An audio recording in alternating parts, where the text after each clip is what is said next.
Hey everyone, good morning. Welcome to Teach Better Today morning show, where the Teach Better team has the opportunity to join you every single morning, Monday through Friday, for, I don't know, a Kickstarter to your week, a Kickstarter to your day. It is 7 a.m. Eastern, and I am only about 4 sips through my coffee. So we are going to be drinking coffee and talking shop about really good things that we should be thinking about through August. Katie Miglin is in the house, and we'll be right back.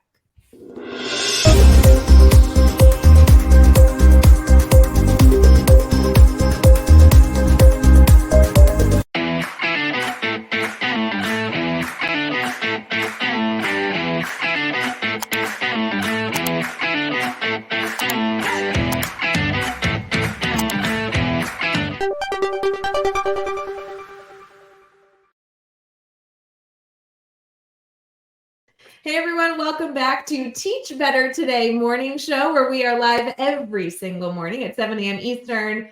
Katie, I just want on the record, because I know you won't let me talk about it. My coffee is cold, which means it must be August.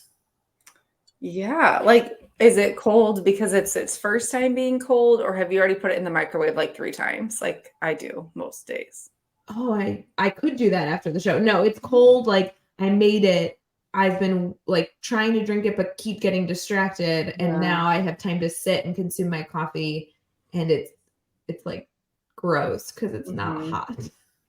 Okay, I'm going to tell you my little trick for those of you who have the same issue. Either you can choose to throw it in the microwave, or I sometimes embrace that it's cold and I fill a cup with ice and I pour it over the top, and then I've got myself an iced coffee. Yeah, I have nothing against an iced coffee. It's just the intention. Like, if you're not intending for it to be cold, it's disappointing. But if you make it an iced coffee, it's a treat. Well, that's why I do it, because if it's like I take that first sip and I'm like, oh, then it helps me change my mindset of like, oh, look it, now I've got a nice coffee. Look at you changing your mindset. That's so great. Speaking of coffee, can I share a story of what happened to me yesterday? Oh, I cannot wait. It's actually not really about coffee. Okay, so many of you guys know Abby Lyons. She is associated with our, team. She works with us, whatever. She's fantastic. Well, I've shared this a billion times, but she owns a local coffee and yoga shop in the town that I live in. So yesterday I was on the road working with a client, and I was like, you know what? I could use a banana bread latte and an acai bowl from her coffee shop. Do you just say banana bread latte? You sound so uppity. I know, and I'm okay with it because it is literally the best thing ever. They make the banana bread syrup in-house. It's phenomenal. It's phenomenal. It's worth a drive or plane to Bloomington Normal. I'm just saying. You want them to come to Central Illinois. I don't know, to try a banana bread latte. I've never seen that anywhere. So I feel like maybe it's a destination thing. She's creating the reason to go to that area. All right, go ahead. Yes. So I get this. I go and I get there a little early because I'm just wanting to wake up. And it was kind of first day back at clients. We're back on the road. I know we talked about that. So I went and I ordered, and the barista, very sweet, was like, hey, there's an online order that got messed up. Can they jump ahead of you so I can get theirs going? And I was like, totally fine. I didn't sit there very long. I didn't think. I just played on my phone, checked email, whatever. And then I get to the school. Food was great. Coffee was great. Get to the school. I'm working with a client, get a voicemail. And it is from Miss Abby Lyons, who is apologizing for my maybe 10-minute wait. And is like, I'm so sorry. That does not represent the people we are. We had an online issue. So she sent me a thank you in my text. And I was like, what is happening? This is so nice. But also it was one of those moments where it was like, how often do we go somewhere and it takes a little bit and we're either frustrated or not, whatever. But it's we've just become used to that, right? Things happen. People are human. And they went above and beyond to make sure that I knew that it was not what their philosophy was, that they she's like, I promise in the future your coffee and bowl will be faster.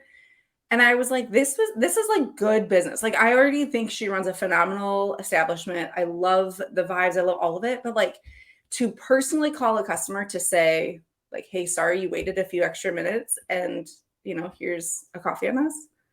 Yeah, that's above and beyond. But don't, okay, wait. So don't you feel though, and I know this is just a slight transition, don't you feel though that we don't always go the extra mile for the Yeah. person that doesn't complain, but more often than not, we go the extra mile for the person that is upset, does complain? Like Yes. maybe there's some discussion there, because that's the same when people are more like, there's a bigger, oh my gosh, I'm not going to phrase this right. There's more frequently vocal people. Yeah, people write a negative review, but if they have a positive experience, they don't write the positive review, right? Okay. Yes. And I 100% think you're right. And I think that's what caught me off guard so much, is I was like, I wasn't mad. Did you think I was mad? Like, I was like, I thought I was really nice this morning.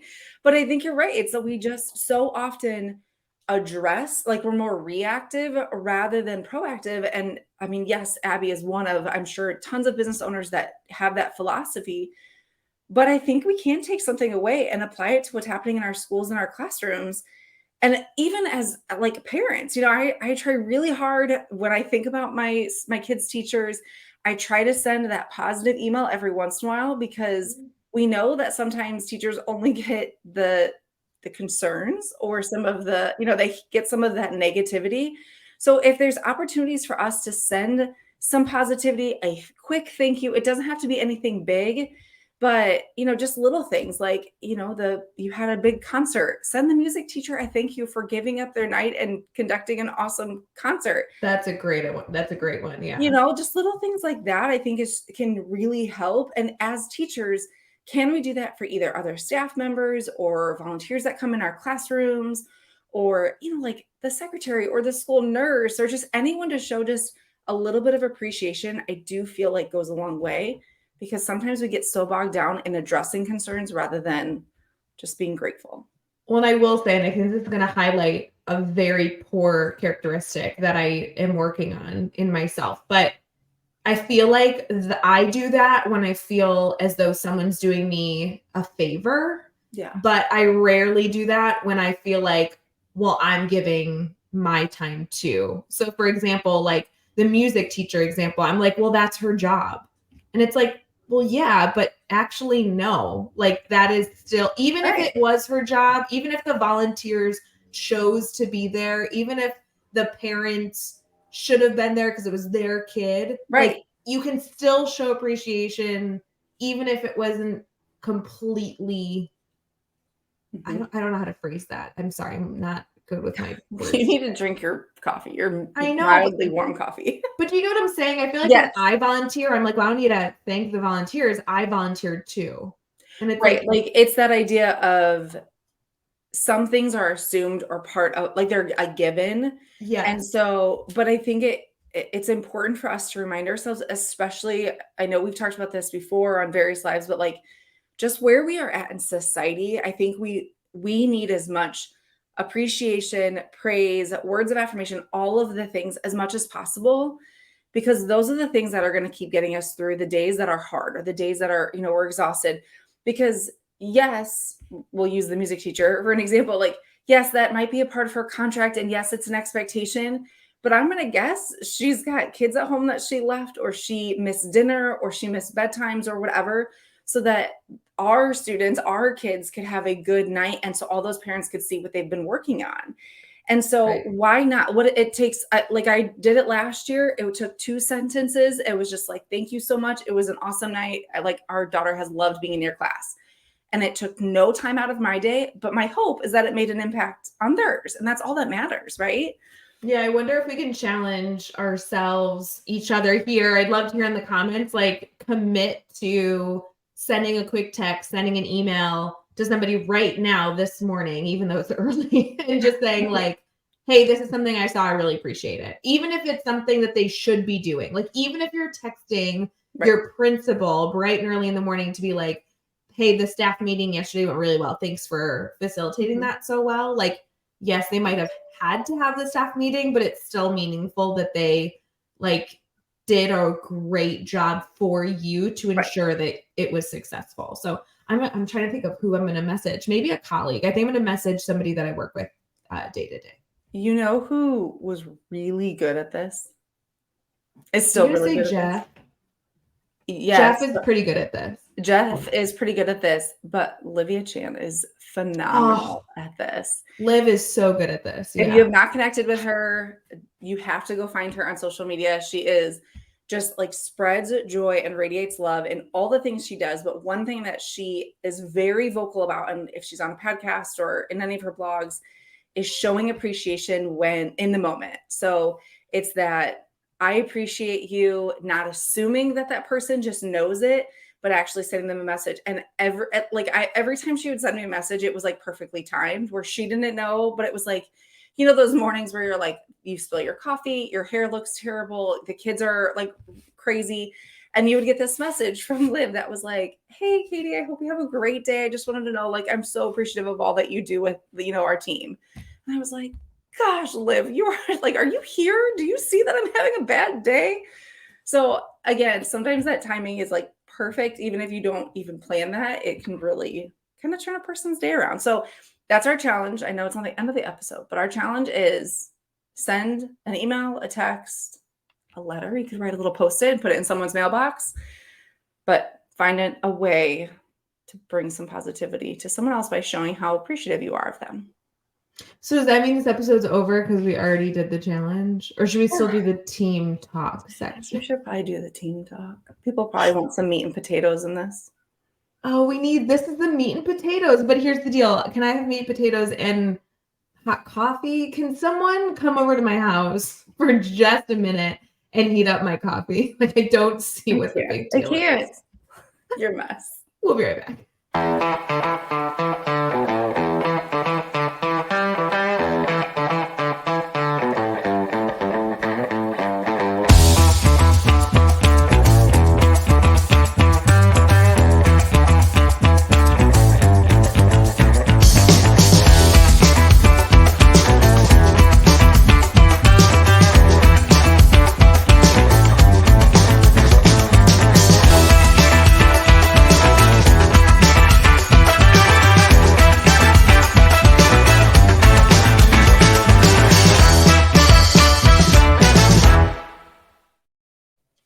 Hey everyone, welcome back to Teach Better Today morning show, where the Teach Better team gets to be live every single morning, Monday through Friday. Katie, Miglin, and I are here to get into our team talk. This is the meat and potatoes of the episode. That's what I really believe, and I think Katie makes fun of me every time she quotes that, but it is. It's like the meal. This is like where the good is supposed to be, you know?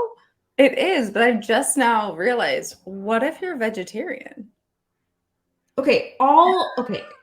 Here's the deal. You either listen to the show because you like the really ridiculous shenanigan banter, or you listen to the show because you want to be a better educator and a small little strategy or tip is going to really enhance your instructional style every single day, or you want both. And I don't know that we can always promise both. So my hope is that this is a time that forces Katie and I, or whoever from the Teach Better team is here, to be like, hey, what should we do today to be a little bit better? Otherwise, we would just sit here and talk about kids, coffee, dogs, bedroom designs. I have so many updates for all of you, by the way, if you've been following my Instagram. Yeah, all the things. Yeah, you're right. I mean, we do have some value. We just sometimes in the morning, it's also like our first thing we do is in the morning. So we're like, hey, good morning. Let's talk about all the things that happened in the last 12 hours. Right. Like, do you know that I'm having surgery literally 10 days from today? Like, that's all I can focus on. Like, I know that we're supposed to be talking about education, but I'm like, we'll talk about that in a later episode. What was that? Josh, be ready to record. I can't. Hey, this is a real topic. Okay, so admin mastermind that happens every single Tuesday. It's exclusive to leaders. Like if you're an educational leader, principal, coach, assistant, director, whatever you are in education. A leader. If you're a leader, we meet every single Tuesday at 9 a.m. Eastern to just get together, share problems of practice, share resources, all that stuff. It recently came up where our leadership teams were brainstorming back to school activities for like staff institute days and all that fun stuff. And obviously in August, like we're involved in so many of those days, kicking off school districts, school years. But I will say, I feel like some of the strategies that were shared in Mastermind are actually really good to do in your classroom in-house as well. So I thought we could brainstorm just a few like really awesome back to school activities because they're not my forte. This is not like where I live in my happy place. But I will tell you, if you're not aware, Katie Miglin is obsessed with really lame games that are like non-threatening, like really, really good icebreakers. But she comes up with like the weirdest garbage. Like, I don't know where these ideas come from. Hi, my name is Katie and I have a game problem.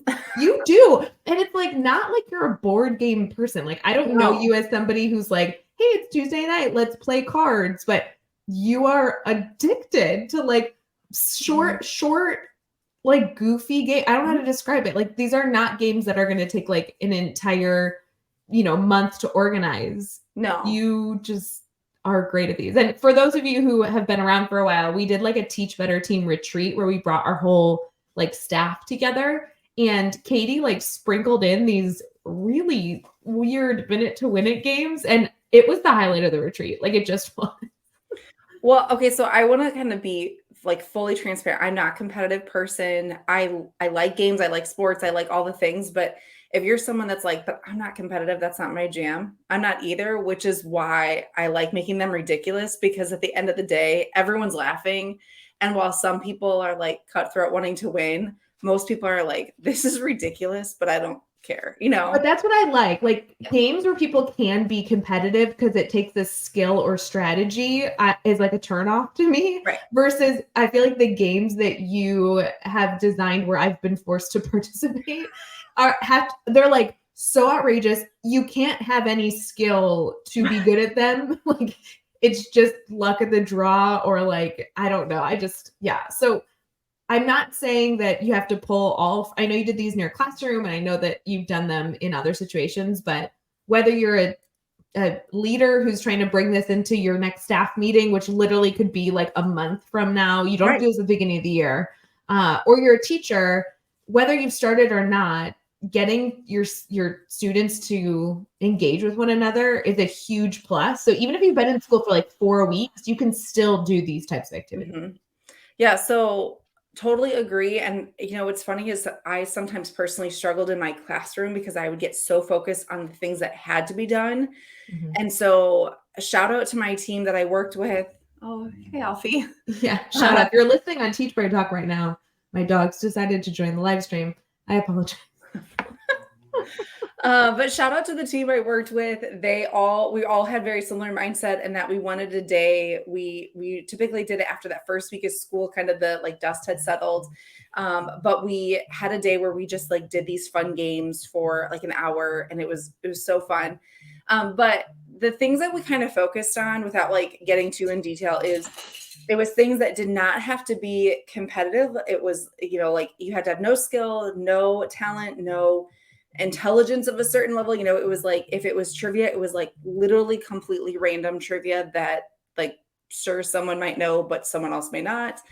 But we also didn't make anything super personal. And we did that intentionally because it's the beginning of the year. Some people have anxiety around, sharing their favorite color or their favorite thing they did over the summer or whatever. And we know there's lots of research about, kids sharing things and how that might be uncomfortable for them, or how some students went to Europe for a vacation and some kids barely left their house. And so we get that. So we focus on literally silly things. So simple minute to win it. You can literally look them up on Pinterest while you're there. Follow the Teach Better team. Ooh, look at that tie-in right there. Hey. Golden. That's why I pay her the big bucks. That's right. But also you can just like Google like fun minute to win it stuff. But some of them that we did, literally we prepped in 10 minutes. It wasn't much. I actually was just talking to a group of teachers yesterday, and I said, reach out to your parents and ask for supplies. You do not need to break the bank. Most of the supplies we found at the dollar store. So like one thing we did was we put the kids in random groups, and it was truly random. We didn't let them pick. It was like, you can kind of figure out however you want to do it randomly, but we put them together. They got a bag of marshmallows and a thing of spaghetti, and they had to try to build the tallest tower. It required very little skill. They had to work together. And if you were like kind of an introverted kid, you could sit back and kind of watch. We did once where you put like Vaseline on your nose and you had to take cotton balls from one bowl and put it on your nose and shake it. Again, how can you do literally anything but laugh when you're doing that?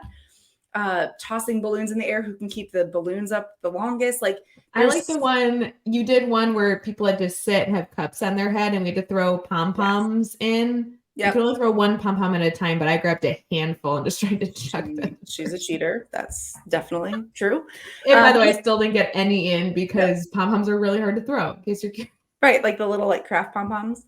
Yeah, I don't mean like cheerleader pom-poms. Like, we're not doing, no. I just mean like the little... Yeah. They're like lighter than marshmallows, but they're like the size of mini marshmallows. Yes. Marshmallows would be great. Those you could whip at someone. Don't do marshmallows. I have used marshmallows before. Those are good, except for when kids step on them and then they get smashed. And then no, the colored pom-poms are fine and nobody can throw them no matter how skilled you are. If you were like a baseball pitcher, you still would struggle throwing a pom-pom. Yes. But if you are someone that wants to do something fun, 100% support it. I mean, even like just random would you rather questions, anything like that, to just, I know we call them icebreakers, but like literally just to get kids like kind of laughing. Your kid who comes in and is mad at the world, we know, those kids are there. They even like to break a smile, because how can you keep a straight face when someone has a cotton ball attached to their nose with Vaseline? Like, you just can't. You can't keep a straight face. And also just do not force any student to participate. Our rule that I felt like was kind of the sweet spot was every student had to stay with their group. And if it was an activity that required multiple participants, you had to rotate the participants. But it wasn't like, we made sure to be mindful of like, it didn't require a skill. It maybe was like they had to take something and drop it off and bring it back. But if you need help brainstorming, this is totally my jam. But I love starting the year with something fun and silly, because it just gets everyone kind of relaxed, including us as an educator. Because sometimes we have 30 faces staring at us and we are trying to say names that, if you're like me, you're butchering, or you're, trying to like manage all the things. It's like a few minutes of just pure silliness. And sometimes that's all we need to start the year off successfully. So I love this. So good. Katie, thanks so much for sharing these ideas. I hope people reach out for more information. And we're going to wrap up the show here and celebrate the fact that it is time to get our day started. We hope you all have a wonderful day. Thanks for tuning in to Teach Better Talk Morning Show. We'll see you soon. Hey, Teach Better community. Thank you so much for joining the Teach Better Today morning show every single weekday at 7 a.m. Eastern. We have so many resources for you outside of this live stream at teachbetter.com, including blogs, podcasts, and professional development that will bring our team to your school. Wherever you are listening from this morning, please make sure you are sharing and celebrating the incredible educators in this world. And hey, if you are listening over on a podcast to Teach Better Talk, we would love a 5-star review. The comments are always so entertaining. We'll see you tomorrow.